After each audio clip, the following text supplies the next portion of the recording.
Hello friends, welcome to Gargi classes. Date आज की 6 जनवरी 2021। देख लेते हैं इंपॉर्टेंट आर्टिकल जो आज हम डिस्कस करेंगे इंडियन एक्सप्रेस के एडिटोरियल और आइडिया पेज से।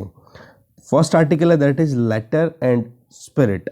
ठीक है, इसमें हम देखेंगे कि जो अभी सेंट्रल विस्टा का जो केस चल रहा था, जिसमें जो नई पार्लियामेंट का एक्सपेंशन किया जाएगा, पुरानी पार्लियामेंट रहेगी ही, ऐसा नहीं है उसको डिमोलिश किया जा रहा है, बट वो ये कि हाँ थोड़ा सा एक्सटेंशन जो मिलेगा, तो उसमें पूरा एक केस लगा हुआ था। तो इकोलॉजी एनवायरनमेंट, ये एक इम्पॉर्टेंट इशू निकल के आया है। सुप्रीम कोर्ट ने वैसे तो क्लीन चिट दे दी है, बट इकोलॉजी और एनवायरनमेंट बहुत इंपॉर्टेंट पॉइंट है कि इसकी वजह से ही कहीं ना कहीं पिटिशंस लगाई जा रही थी, क्योंकि बहुत बड़ा एरिया जो है वहाँ पर पेड़ पौधों की कटाई होगी, बहुत सारा होगा, तो इस वजह से कहीं ना कहीं वो केस चला। ठीक है, देखेंगे इस आर्टिकल को कि सुप्रीम कोर्ट के जो 3 जजेस की जो बेंच थी उसके क्या ओपिनियन रहे, क्या इसके स्टेटमेंट्स हैं, देखेंगे इस आर्टिकल को। दूसरा आर्टिकल हम जो डिस्कस करेंगे वो आपके सामने ही है इसी स्क्रीन पे।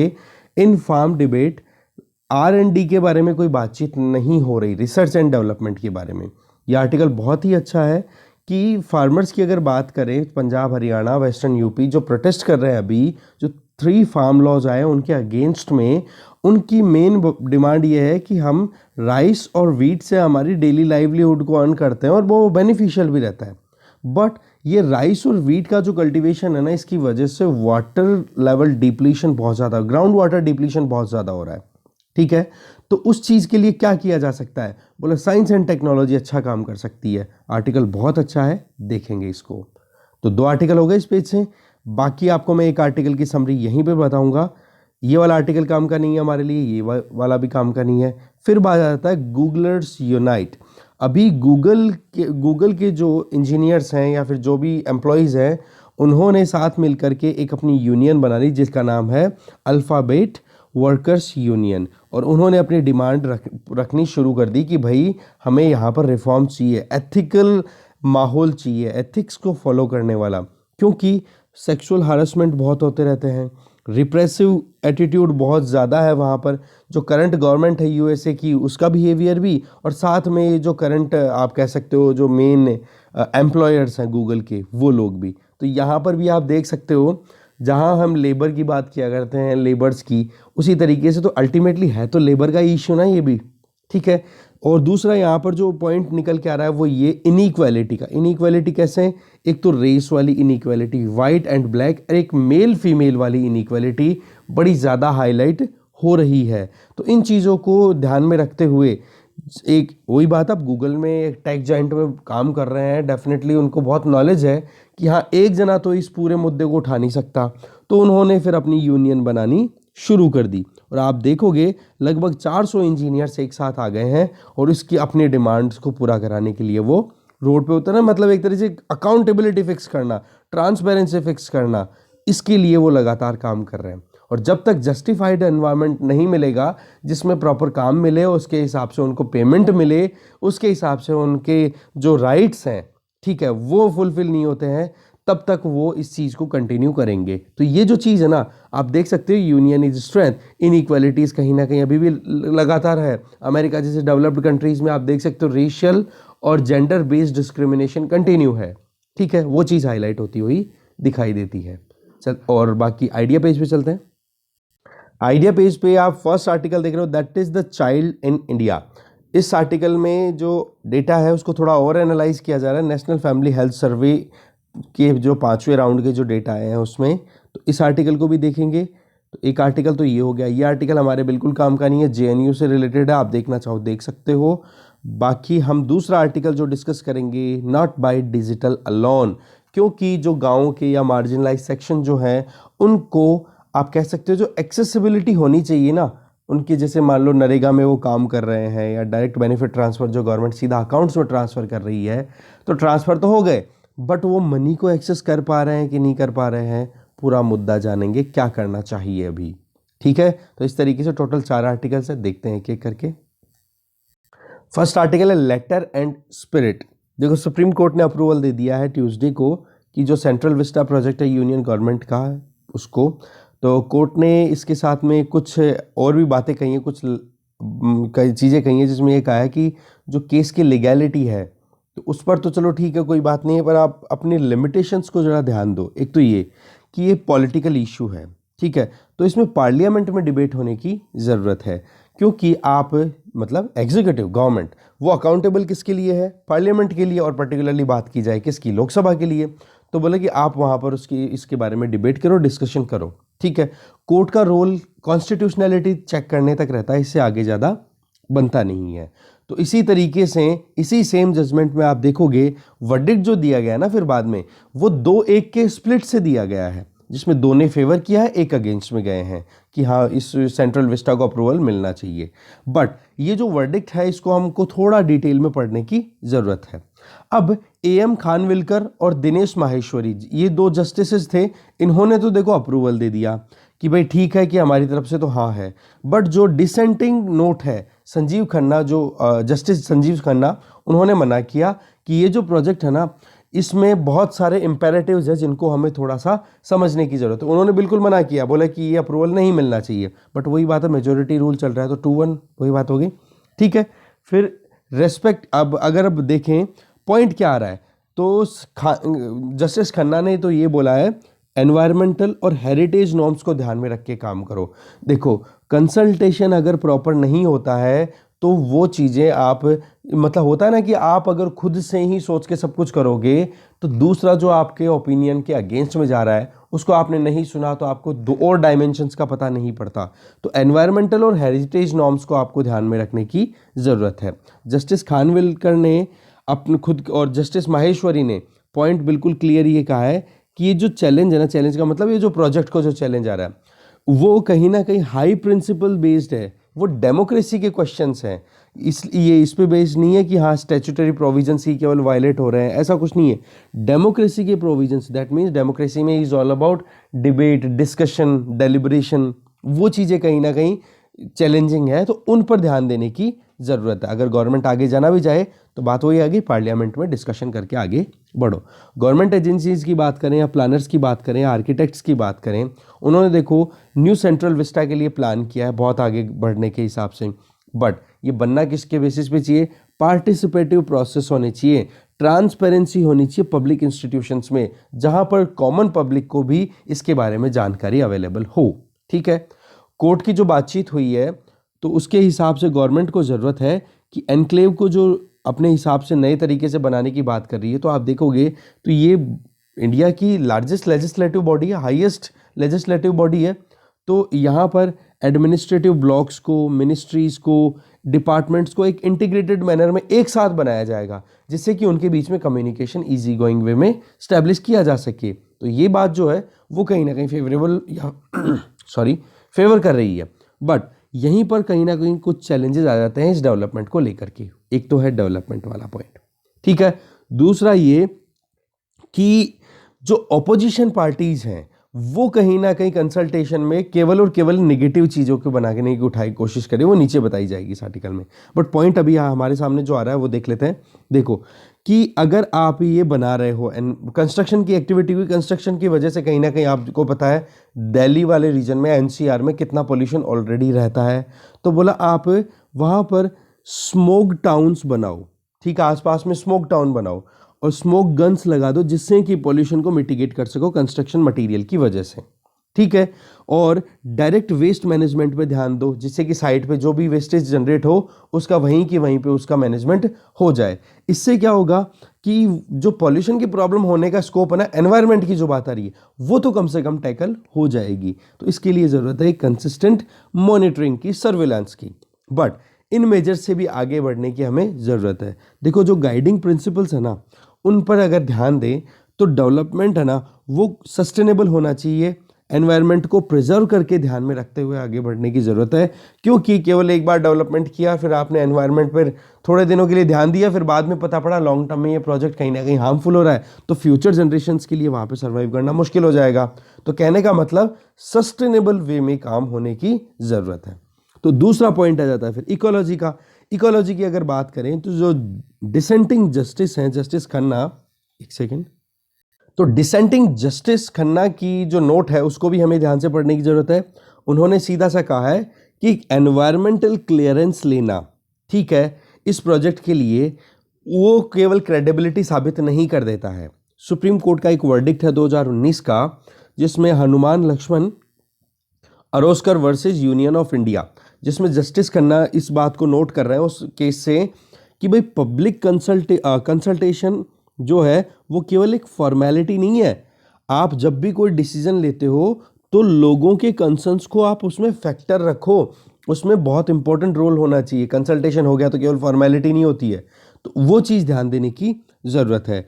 तो अगर हम इसी थीम पर आएँ, ठीक है, तो एक हेरिटेज को भी हमें कहीं ना कहीं प्रोटेक्ट करने की ज़रूरत है कि आसपास में जो कुछ भी है, पुरानी दिल्ली वाला रीजन हो गया या फिर वहाँ पर जो ऑलरेडी लोकेटेड है, तो उन चीज़ों को हमें ध्यान से रखने की ज़रूरत है। ठीक है, दिल्ली हेरिटेज कंजर्वेशन कमेटी है, उनसे भी इस प्रोजेक्ट को जब फाइनलाइज किया गया तो कोई कंसल्टेशन नहीं हुई, तो डेमोक्रेटिक इशू आ गया ना ये भी। इसी तरीके से जो रिवैम्पिंग हो रही है इस एनक्लेव की, इस रीजन की पूरे की, एनसीआर ये जो पर्टिकुलर जो पार्लियामेंट बनने वाली है, तो वहाँ पर पब्लिक ग्रीवांसेस पर भी ध्यान देने की ज़रूरत है। अब इसी बात को ध्यान में लिया तो पिटीशन लगा दी गई फिर सुप्रीम कोर्ट में। साथ में डिसेंटिंग नोट जो है जस्टिस खन्ना का, उसमें यह भी कहा गया है कि इन्फॉर्मेशन जो है या डिटेल्स जो है उसकी भी कमी है पब्लिक डोमेन में, लोगों के पास में पूरी नहीं है।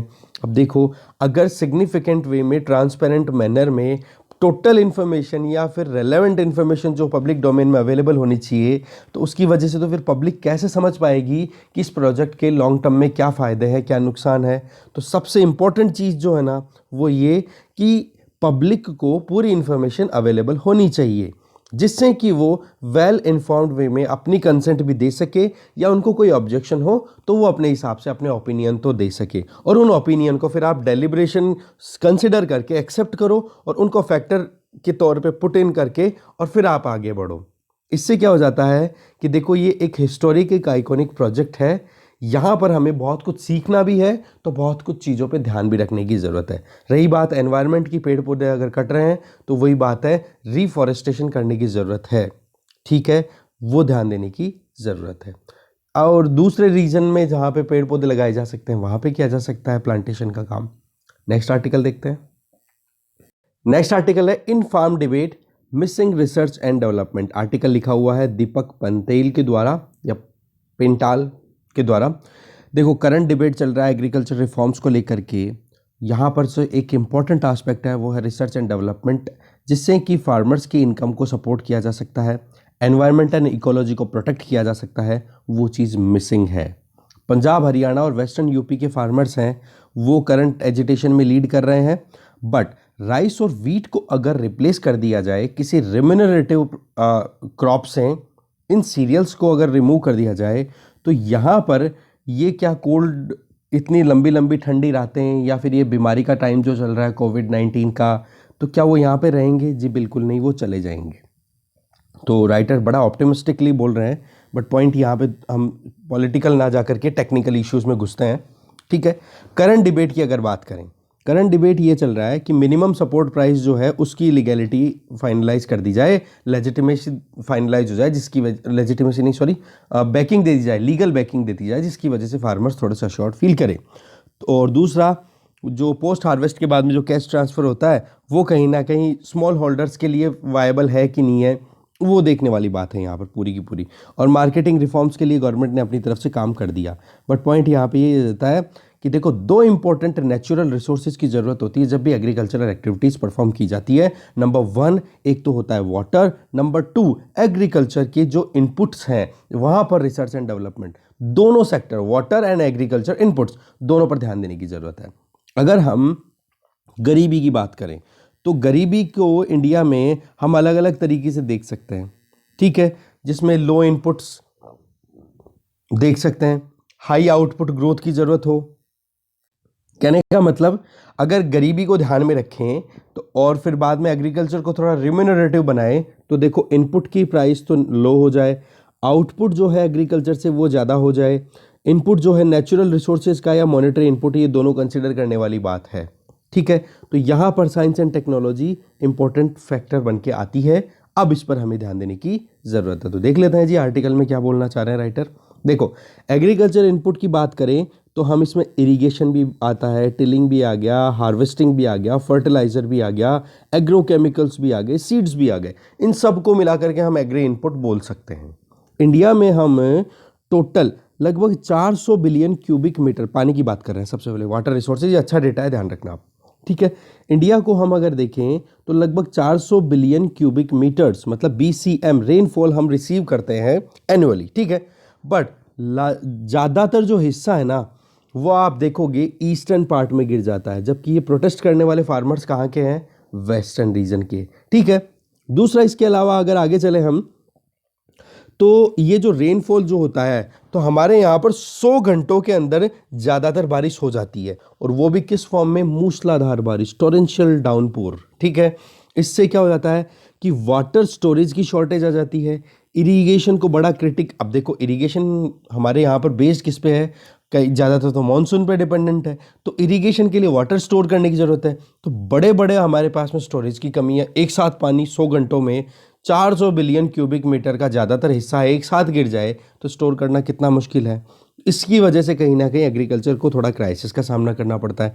अगर इंडिया में अगर देखें हम ग्राउंड वाटर विड्रॉल्स की बात करें, जो हम ग्राउंड वाटर को यूज़ करते हैं, उसमें ओवरऑल अगर देखी जाए तो हाईएस्ट वाटर यूसेज, पहले तो वाटर यूसेज की बात की जा रही है कि पानी का यूज एग्रीकल्चर में वर्ल्ड में सबसे ज़्यादा होता है, दैट इज़ अराउंड 761 BCM, ठीक है। अब आप देखोगे इनमें 688 BCM लगभग 90.5% तो एग्रीकल्चर में ही चला जाता है। वाटर यूसेज की बात करें 17 BCM लगभग 1.2% पानी कहाँ चला जाता है? इंडस्ट्री में। आप ये परसेंटेज नोट डाउन करना, ठीक है, कि जितना वाटर यूज़ है उसका लगभग 90.5% एग्रीकल्चर में हो जाता है। फिर इंडस्ट्री, और फिर आप देखोगे इंडस्ट्रीज़ के लिए तो लगभग 1.2%, और फिर बचा हुआ जो है म्यूनिसिपल यूसेस के लिए। तो इस तरीके से आपको ये प्रीलिम्स का भी एक कॉन्सेप्ट क्लियर हो गया होगा कि हाँ एग्री, फिर उसके बाद में इंडस्ट्री, फिर म्यूनिसिपल, ठीक है ना। इस तरीके से क्वेश्चन आ जाते हैं भाई, ओके। दूसरी तरफ चाइना को कंपेयर करो। चाइना में आप देखोगे जितना भी पानी का विड्रॉल होता है उसमें लगभग 64.4% वाटर जो है वो एग्रीकल्चर के लिए, मतलब एक तरीके से आप देखते हो कितना कम एज कम्पेयर टू इंडिया, 90%, 64%। तो अपने आप में एक सिचुएशन तो क्लियर हो ही रही है ना कि हमारे यहाँ पर इरिगेशन में पानी कितना ज़्यादा वेस्ट हो रहा है, और इसके लिए बहुत बार हमने देखा भी इलेक्ट्रिसिटी सब्सिडी भी बहुत बड़ा कारण बनती है इसके लिए। खैर आगे बढ़ते हैं। तो यूनिट पर लैंड प्रोडक्टिविटी भी देखें तो वो प्रोडक्शन भी हमारे यहाँ पर बहुत कम है, और चाइना में आप देखोगे तो हमारे कंपैरिजन में एक यूनिट लैंड पे लगभग 2 से 3 गुना उपज रहती है। तो ये भी आप देख सकते, प्रोडक्टिविटी भी कम हमारे यहाँ पर और इनपुट कॉस्ट भी ज़्यादा, तो दोनों चीज़ें तो मारने वाली होगी, तो गरीबी तो लगातार बनी रहेगी भाई। गरीबी को कैसे हटाया जाए, इन चीज़ों पे ध्यान देने की ज़रूरत है। तो total estimated ground water depletion की अगर बात की जाए, ये तो वाटर यूसेज था ऊपर, तो अब ग्राउंड वाटर की, तो 1996 से लेकर 2016 तक कुछ वेल्स को सेलेक्ट किया गया और उनके ऊपर ऑब्जर्वेशन मतलब उनका सर्विलांस किया गया कि वाकई में कितना उनमें डिप्लीशन हुआ। तो लगभग देख लो कितने साल हो गए, ये हो गए 20 साल की बात। 20 साल में 122 से लेके 199 बिलियन क्यूबिक मीटर तक पानी की कमी आई है। आप देख सकते हो कितना ग्राउंड वाटर डिप्लीशन हुआ है, और ये मेजरली कहाँ हुआ? पंजाब, हरियाणा, वेस्टर्न यूपी, जहाँ के फार्मर्स अभी प्रोटेस्ट कर रहे हैं, जो कि वीट राइस साइकिल पे डिपेंडेंट है। तो क्या ये वाकई में रेम्यूनरेटिव है लॉन्ग टर्म में? बिल्कुल भी नहीं। देखो एग्रीकल्चर रिसर्च की फैक्ट्स के बेसिस पे अगर हम देखें तो ऑल्टरनेटिव प्रोवाइड करने की ज़रूरत थी, और अभी भी टाइम है हमें कहीं ना कहीं कुछ और ऑल्टरनेटिव्स प्रोवाइड कर देने चाहिए, जो कि रिम्यूनरेटिव भी हो फार्मर्स के लिए, और नेचुरल रिसोर्सेज का जो इनपुट है वो भी कम से कम पे इन पे प्रोडक्शन ज़्यादा गेन की जा सके। वीट और राइस जो है ना, देखो हाई यील्ड क्रॉप्स है, ठीक है, और तीसरे नंबर पे फिर आ जाती है मेज़ की बात करते हैं, मक्की।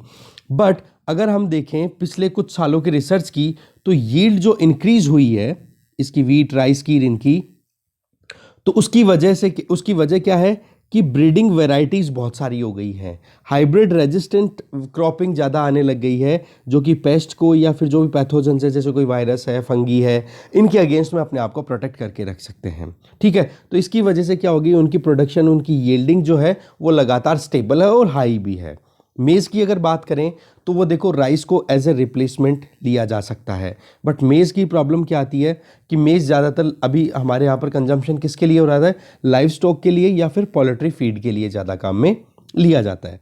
और दूसरा, परचेजिंग पावर जो है गरीबों की वो थोड़ी सी कम है, तो इसकी वजह से मेज़ की डिमांड है वो आप देख सकते हो इंडिया में इतनी ज़्यादा नहीं है, जबकि वेस्टर्न वर्ल्ड में या फिर ईस्ट एशिया की बात करें, डेवलप्ड कंट्रीज़ की बात करें या फिर एडवांस्ड इकोनॉमीज़ है, वहाँ पर मेज़ का कंजम्पशन हमारे से ज़्यादा है। तो कंजम्पशन को भी हमें थोड़ा सा इसके लिए इंक्रीज़ करना पड़ेगा। वही बात, अवेयरनेस फैलाओ, कैंपेन शुरू करो कि भाई मक्का खाने से क्या फ़ायदा होता है, तो अपने आप ही चावल और गेहूं की डिमांड कम होगी, मक्के की डिमांड बढ़ेगी, तो ये अपने आप उस तरफ जाना शुरू हो जाएंगे।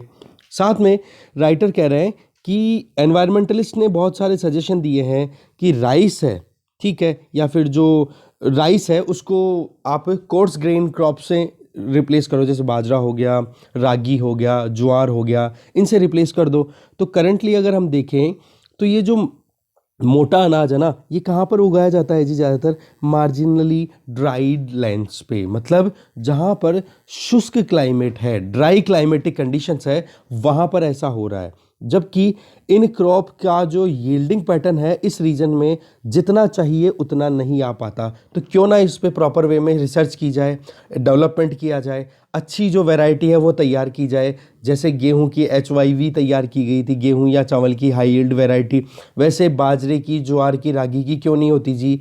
क्यों इनको जहाँ पर इरिगेशन फैसिलिटी अवेलेबल है वहाँ पर इनको उगाने की वो एक तरीके से अप्रूवल दी जाए या फिर वहाँ पर प्रमोट किया जाए।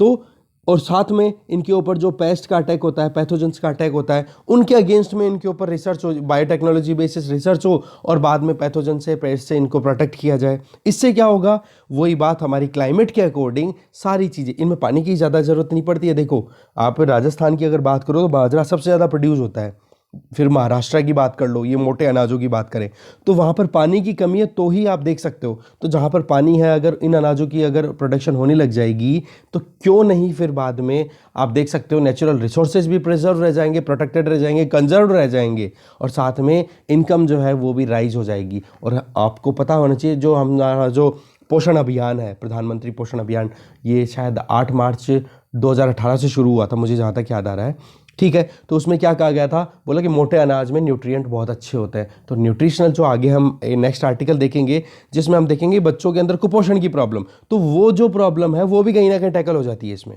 ठीक है। पल्सेस ऑयल सीड एक ऑप्शन ये भी निकलते हैं। 2017-18 के फिस्कल ईयर की अगर हम बात करें तो इंडिया ने लगभग 76,000 करोड़ रुपए का एडिबल ऑयल, जो हम खाने में जो तेल काम में लेते हैं ना, वो मंगवाया, ठीक है। ऑयल क्रॉप्स की, ऑयल सीड क्रॉप्स की बात करें, जैसे मस्टर्ड हो गई, सोयाबीन हो गई, ग्राउंडनट हो गई, इनकी बात करें तो हमारे ऐसी बात नहीं है कि इनकी खेती नहीं होती, होती है।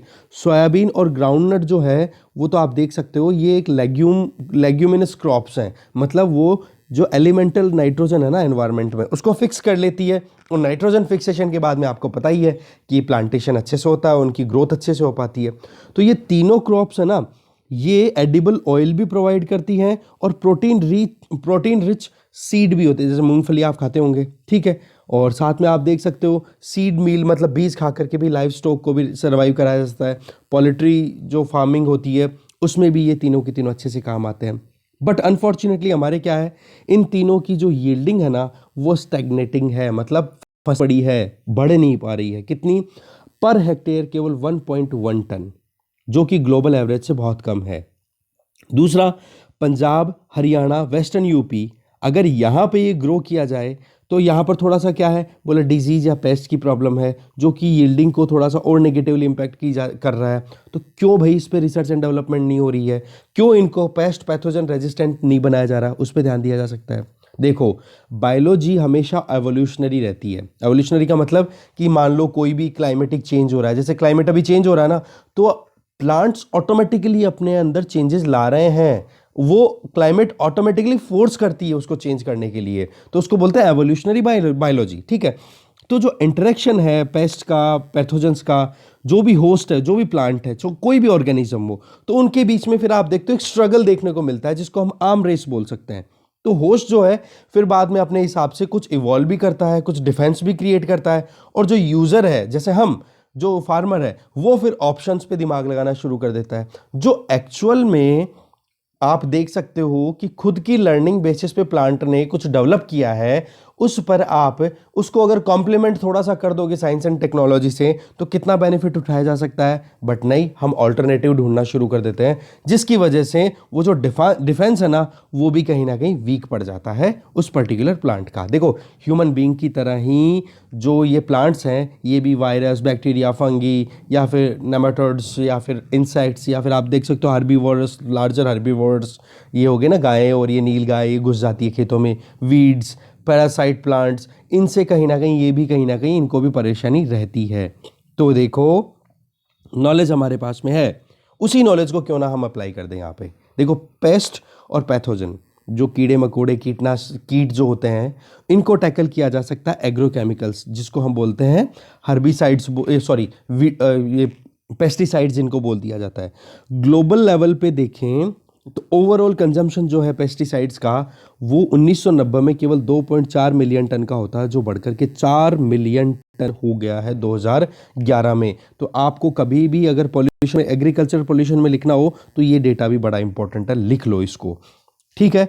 इसके बाद में अगर हम देखें कि कोई कहता है कि भाई पेस्टिसाइड्स का जो कंजम्पशन है वो इंक्रीज नहीं है, फ्लैट हो गया है, तो फ्लैट होने की वजह ये है कि आजकल पेस्टिसाइड ऐसे बन गए जिनकी कम क्वांटिटी है वो ही बहुत हद तक पेस्ट को मतलब रोक देती है, ठीक है।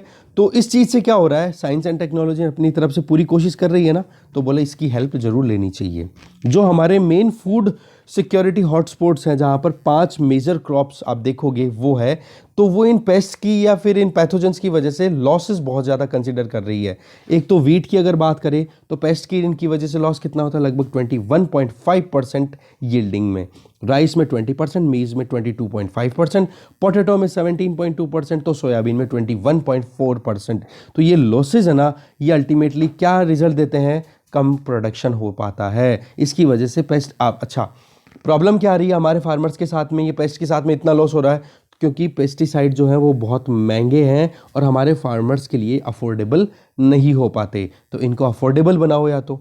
फिर इसके बाद में इंडिया की अगर बात करें, देखो इंडिया जो है हमारे यहाँ पर पेस्टिसाइड्स का बहुत कम यूज़ होता है। अगर 2014 का अगर कंपैरेटिव एनालिसिस करें डेटा का कि 1 हेक्टेयर पे कितने किलोग्राम पेस्टिसाइड का यूज़ होता है, तो देखो अफ्रीका में तो 0.3 किलोग्राम, इंडिया में 0.36, और यूरोप में देखो आप 3.09, चाइना में देखो 14.82 किलोग्राम पर हेक्टेयर, और जापान में देखोगे तो 15.93 किलोग्राम पर हेक्टेयर। इतना कम हम यहाँ पर पेस्टिसाइड्स का यूज़ करते हैं, तो इसकी वजह से क्या हो गया, वही जो प्रोडक्ट यील्ड है उसमें लॉसेस, ठीक है। All India coordinated research project on weed management, उन्होंने क्या कहा है कि आप टोटल लॉसेस को देखोगे तो 1436% देखा जा सकता है। सोयाबीन और ग्राउंडनट की अगर बात की जाए तो इनमें तो लॉसेस और भी ज़्यादा बढ़ जाते हैं, लगभग 30% तक एवरेज जाता है। तो एनुअली हमारे यहाँ पर वीड्स की वजह से भी प्रॉब्लम है। कहने का मतलब, ये तो वीड का डेटा है, देखो ये नीचे वाला, एक सेकेंड में आपको करंट एक्यूरेट बता, तो यहाँ पर ये नीचे वाला तो वीड वाला है और ऊपर वाला यहाँ तक जापान तक है, ये वाला पोर्शन आपका आ जाता है पेस्ट की वजह से। तो वीड्स की वजह से भी कितना लॉस हो रहा है, 14 से 36% तक का यील्ड लॉसेज हो रहा है, और लगभग एनुअली 80,000 करोड़ रुपए का एनुअली घाटा हो जाता है। और यहाँ पर आप देख सकते हो हम कितना लॉस इंकर कर रहे हैं, किसकी वजह से, ऊपर वाले पैराग्राफ में बता दिया था मैंने, पेस्ट वाला। तो देखो इसके लिए बेनाइन मेथड अगर देखें, बड़ा एक आसान सा मेथड है। देखो पेस्ट को टैकल करने के लिए ग्रीन रेवोल्यूशन के टाइम पे टेक्नोलॉजी बेसिस पे काम हुआ बायोटेक्नोलॉजी में, जिसमें जर्मप्लाज्म और स्ट्रॉन्ग फेनोटाइप सिलेक्शन पे काम किया गया था कि कौन से जीन्स को किस तरीके से एडिट करें, और मॉलिक्यूलर बायोलॉजी के बेसिस पे सारा काम किया गया था। इसके बाद में हमें क्या मिला, RDNA, रिकम्बिनेंट DNA। अच्छा, यहाँ पे मैं एक सजेशन देना चाहूँगा, 12th की बायोलॉजी की बुक है, ठीक है, उसको आप जरूर पढ़ना, उसके सारे चैप्टर्स एक बार जरूर से देख लेना, बायोलॉजी की 12th की बुक, NCERT, ठीक है। तो उसमें आपको ये RDNA, बायोटेक्नोलॉजी, ये सारा अच्छे से समझ में आ जाएगा, फिर आपको कहीं पे कुछ ज़्यादा दिमाग लगाने की ज़रूरत नहीं पड़ेगी। तो 20th सेंचुरी की अगर बात करें तो RDNA आया, और 1970s आते आते हमने देखा कि HYV यील्ड की शानदार वैरायटी आ गई, और उसकी वजह से देखो ग्रीन रेवोल्यूशन आया इंडिया में। 2000 से लेके अब तक, अभी तक देखें 2000 तक, तो जो मेजर क्रॉप्स है ना उनकी सबकी जेनेटिक सीक्वेंसिंग कर ली गई है, ठीक है, उनके प्राइमरी जर्म प्लाज्म है, उनके बारे में पूरा रिलेशन देख लिया गया है। और उन्हीं के काउंटर पार्ट जो कि वाइल्ड में, जैसे मान लो एक तो गेहूं नॉर्मली आप अपने खेतों में देखते हो, एक जंगल में उगने वाला गेहूं, ठीक है, जिसने अपने आप को खुद से डेवलप किया है जंगल की जो एक adverse situation, adverse climatic conditions को देखते हुए आगे बढ़ते हुए, ठीक है, तो उनकी भी कहीं ना कहीं मेजर क्रॉप्स की सीक्वेंसिंग कर ली गई है। तो अब बिग चैलेंज क्या आ रहा है, इस डेटा को इफेक्टिव वे में, एक इनॉर्मस सीक्वेंस को आप जो अवेलेबल है उसको इफेक्टिव वे में यूटिलाइज किया जाए। इंडिया की अगर बात करें तो यहाँ पर प्रॉब्लम दो तरीके की आती है। एक तो देखो जेनेटिक इंजीनियरिंग को हमने प्रॉपर वे में काम नहीं लिया। एक क्या होती है कि जो जीडीपी की जो आप परसेंटेज देखोगे ना, तो पिछले 20 सालों में हमने 0.7 या 0.8% ऑफ जीडीपी ही इन्वॉल्व किया है आरएनडी में। तो रिसर्च एंड डेवलपमेंट में एक तो फंड की कमी है। दूसरा आप देख रहे हो सबसे बड़ी प्रॉब्लम क्या आ जाती है यहाँ पे इंडिया में, पॉलिसी पैरालिसिस। पॉलिसी जो है वो प्रॉपर वे में यहाँ पर कहीं ना वही हाफ हार्टेडली काम हो रहे हैं, ठीक है, बना दिए, कंजम्पशन नहीं हो रहा। जैसे कि जीन एडिटिंग के बेसिस पे बहुत सारे हमारे पास में अवेलेबल है प्रोडक्ट, बट उनको हम यूज़ नहीं कर रहे हैं। बहुत सारे एनवायरमेंटल इकोलॉजिकल इश्यूज आ जाते हैं। अब उसमें किसके कॉन्फ्लिक्ट ऑफ इंटरेस्ट आ रहे हैं, किसके इंटरेस्ट इन्वॉल्व है, वो इतना क्लियर हो नहीं पाता है, ठीक है। तो एशिया में अगर हम देखें, डेवलपिंग कंट्रीज़ की बात करें, तो देखो हम ग्रोइंग इकोनॉमीज में कंसिडर होते हैं, ठीक है। वहाँ पर वहाँ के कंपैरिजन में हमारा खुद का जो जीडीपी का पार्ट जो जाना चाहिए रिसर्च एंड डेवलपमेंट में, वो बड़ा कम है। पॉलिसी क्लैरिटी आने की ज़रूरत है। सबसे अच्छा काम क्या होगा, रिसर्च एंड डेवलपमेंट को प्रमोट करना। आइडियोलॉजीज से हमें दूर होने की ज़रूरत है। राइट और लेफ्ट आइडियोलॉजीज पे ज़्यादा दिमाग लगाने की ज़रूरत नहीं, अकॉर्डिंग टू द राइटर, ठीक है। प्रेजेंट क्राइसिस है, उसको अपॉर्चुनिटी में कन्वर्ट करो, रिसर्च एंड डेवलपमेंट को ज़्यादा प्रमोट करो एग्रीकल्चर में, फिर देखो फार्मर्स अपने आप ही सब कुछ ठीक कर लेंगे। Thank you. थैंक यू तो क्या मतलब, नेक्स्ट आर्टिकल देखते हैं। नेक्स्ट आर्टिकल है द चाइल्ड इन इंडिया। यह आर्टिकल लिखा हुआ अभिषेक आनंद, विकास दिम्बले और अरविंद सुब्रमण्यन। इन्होंने देखो एक आर्टिकल ऑलरेडी लिखा था जिसमें हमने न्यू वेलफेयरिज्म के बारे में पढ़ा था, उसी चीज़ को रिपीट कर रहे हैं शुरुआत में। बट हम यहाँ पर जो चीज़ उठाना चाह रहे हैं वो कुछ और ही है, कि यहाँ पर बता रहे हैं कि टोटल 42 इंडिकेटर्स हैं, ठीक है। नेशनल फैमिली हेल्थ सर्वे के टोटल 42 इंडिकेटर्स हैं, जिसमें कुछ इनपुट बेस्ड हैं तो कुछ आउटपुट बेस्ड हैं, ठीक है। तो यहाँ पर राइटर अपने खुद के एनालिसिस में स्कूल एनरोलमेंट को ज़्यादा ध्यान में नहीं रख रहे हैं। अच्छा, स्कूल एनरोलमेंट को ध्यान में नहीं रख रहे हैं, फिर इसके अलावा कुछ और इंडिकेटर्स हैं उनको देखना चाह रहे हैं। देखो नियोनेटल, इन्फेंट और अंडर 5 मोर्टेलिटी रेट, इसकी अगर हम बात करें तो यहाँ पर हमें पता पड़ता है कि किस तरीके से हमारे यहाँ पर चाइल्ड मोर्टेलिटी रेट रिड्यूस होती हुई दिखाई दे रही है। न्यूट्रिएंट इंडिकेटर्स की बात करें तो स्टंटिंग, वेस्टिंग, एक्सेस वेस्टिंग हो जाए या फिर अंडर वेट या ओवर वेट हो जाए, वो भी देखने वाली बात हो जाती है। इसके अलावा अगर डायरिया की प्रेवलेंस हो गई, एक्यूट रेस्पिरेटरी इलनेस की प्रेवलेंस हो गई, एनीमिया, खून में आयरन की कमी हो गई, वो आउटकम बेस्ड हम एनालिसिस कर सकते हैं। इसके अलावा अगर पोस्ट नेटल केयर की बात करें, बच्चे के जन्म लेने के बाद में, तो वो एक इंडिविजुअल हेल्थ वर्कर्स कितना विजिट कर रहे हैं, कितना उन जो इंडिविजुअल्स हैं जैसे कि महिलाएं हैं जिन्होंने लैक्टेटिंग मदर्स हैं, उनको गाइडेंस प्रोवाइड कर रहे हैं, वैक्सीनेशन प्रोग्राम कितना सक्सेसफुल हो रहा है, विटामिन ए के जो इनटेक है वो कितने बढ़ रहे हैं, ठीक है, फीडिंग का जो नेचर है वो किस तरीके से हो रहा है, उसका पूरा एनालिसिस। ये हो गया इनपुट बेस्ड क्लासिफिकेशन। तो ओवरऑल हम अलग अलग सिनेरियो को देख सकते हैं। तो राइटर यहाँ पे दो पैराग्राफ पिक करते हैं और बिल्कुल क्लियर बोल रहे हैं जो चीज़ें हमने पहले भी देख ली है। सबसे पहली बात यहाँ पे फर्स्ट फाइंडिंग क्या आ रही है कि एक तो ये कि जो वेस्टिंग का जो स्कोर है, वेस्टिंग का मतलब होता है वेट टू हाइट, हाइट जितनी होती है बच्चे की उसके हिसाब से वजन कितना है वो चीज़ आ रही है। तो वहाँ पर अगर आप देखोगे तो गेन जो है वो बड़ा मार्जिनल है, ठीक है। हाँ, ये बात ठीक है कि 2005 से 2015 के बीच में नेगेटिव था वेस्टिंग, बट वो थोड़ा सा रिवर्स होता हुआ दिखाई दे रहा है, तो ये एनकरेजिंग हम कंसिडर कर सकते हैं। बट हमें यहाँ पर थोड़ा सा सावधान रहने की ज़रूरत है। वो कैसे? बोले सीवियर वेस्टिंग है ना, वो कम नहीं हो रही है, वो लगातार बनती रह रही है। तो सीवियर वेस्टिंग तो नॉर्मल है, चलो ठीक है, बट वेस्टिंग का भी बुरा हाल हो रहा है, जो एकदम कह सकते हो ना कि हाँ वेस्टिंग में भी जिसमें सीवियर कंसिडरेशन वाली कैटेगरी हो वो, ठीक है। तो वहां पर हमें ध्यान देने की जरूरत है। दूसरा, अगर हम देखें इस आर्टिकल को थोड़ा सा, वैसे तो डेटा हमने देखो बहुत बार डिस्कस कर लिया है ऑलरेडी, तो मैं एक काम करता हूँ, इस आर्टिकल को एकदम जूम पे यहाँ पे सेट कर देता हूँ, आप एक बार रीड कर लेना इसको, क्योंकि डेटा रिपीट हो रहा है ज़्यादा कुछ है नहीं, ठीक है, क्योंकि हमने और भी जो राइटर्स थे उनके डिस्कशन पिक कर लिए थे, तो आप इसमें ज़रूर देख लेना एक बार, ठीक है। नेक्स्ट आर्टिकल पे चलते हैं अभी अपन। Next article, not by digital alone. ये आर्टिकल लिखा हुआ है राजेंद्रन नारायणन एंड सकीना दोराजीवाला, ठीक है। देखो, इंटरनेट जब आया था तो ये पहले स्टोरी बताती है कि किस तरीके से पहले लाइनों में लगना पड़ता था एसटीडी कॉल करने के लिए, या फिर मॉडेम पे जब इंटरनेट कनेक्ट करना होता था कैसे डायल अप वाला वो सिस्टम आता था, फिर जाके कनेक्ट हुआ करता था। बट जैसे इंटरनेट आज देखो सबके फिंगर टिप्स पे आ गया है, उसके बाद में देखो तो डायरेक्ट बेनिफिट ट्रांसफ़र भी गवर्नमेंट ने अपनी तरफ से शुरू कर दिया है। और वैसे तो देखो 2011 से ही शुरू हो रखा था डायरेक्ट बेनिफिट ट्रांसफ़र, मैं इस पैराग्राफ की बात कर रहा हूँ, ठीक है। तो ऑलरेडी था ये, पर 2015 में आधार पेमेंट ब्रिज सिस्टम आ गया, एपीबीएस, अब आधार को सीड कर दिया गया था। उसके बाद में नरेगा के वेजेस को भी अब डीबीटी के बेसिस पे सीधा अकाउंट में भेजा जाता है। तो उस नरेगा के वेजेस को डिलीवर करने के लिए सीएसपीज और बीसीज को वहाँ पे लोकेट किया हुआ है, जो कि प्राइवेट इंडिविजुअल्स होते हैं।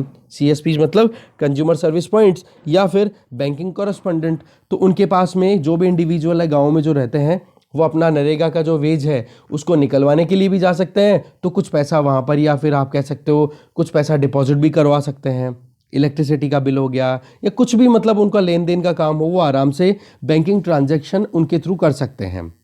देखो, ऑनलाइन पेमेंट के फायदे तो हैं, बट नुकसान भी हैं जिन पर हमें ध्यान देने की ज़रूरत है, ठीक है। वहाँ पर हमें थोड़ा सा और ज़्यादा स्क्रूटिनी करने की ज़रूरत है। देखो, वर्कर्स के पास में बहुत कम आइडिया होता है कि कितना उनका वेज है, कब उनका अकाउंट में आ गया, उनका जो अमाउंट है वेजेस का जो आना था, अगर वो रिजेक्ट हुआ है तो किस वजह से हुआ। कई बार क्या होता है, अकाउंट नंबर को आधार से अगर आप सीड करवाते हो तो वहाँ पर अगर थोड़ा भी मिसमैच आ जाता है ना, तो वहाँ पर प्रॉब्लम आ जाती है। तो एक नरेगा का वर्कर वहाँ पर अपने वेजेस के लिए लाइन में लगेगा या काम करने के लिए जाएगा, तो वहाँ पर एक तो अकाउंटेबिलिटी फिक्स करने में बड़ी मुश्किल आती है कि किसकी अकाउंटेबिलिटी फिक्स की जाए, एपीबीज में या फिर एईपीएस में, मतलब आधार बेस्ड, आधार इनेबल पेमेंट सिस्टम, आधार बेस्ड जो पेमेंट सिस्टम्स होते हैं। एक उनका ग्रीवांस रिड्रेशल कौन करेगा, उनकी जो प्रॉब्लम है उनको कौन एड्रेस करेगा। और इसकी वजह से कहीं ना कहीं जितने भी प्रोग्राम हैं जिनमें DBT direct benefit transfer program based जो प्रोग्राम चल रहे हैं उनमें प्रॉब्लम आती है। रही सही में आप देखोगे चेक्स एंड बैलेंसेज प्रॉपर ना होना, क्योंकि देखो कॉमन मैन को इतना आइडिया नहीं रहता है कि किस तरीके से क्या होगा, उसके मतलब एजुकेशन भी तो हमारे अभी कम ही है ना।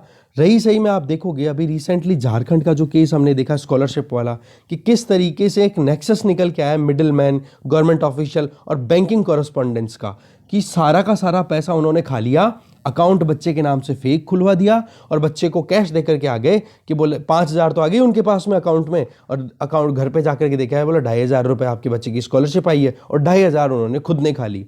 तो ये स्कैम आया है बहुत बड़ा। अब देखने वाली बात ये झारखंड तक ही कन्फाइंड है या फिर थ्रू आउट इंडिया चल रहा है ये, ऐसा तो लग नहीं रहा केवल झारखंड तक हो।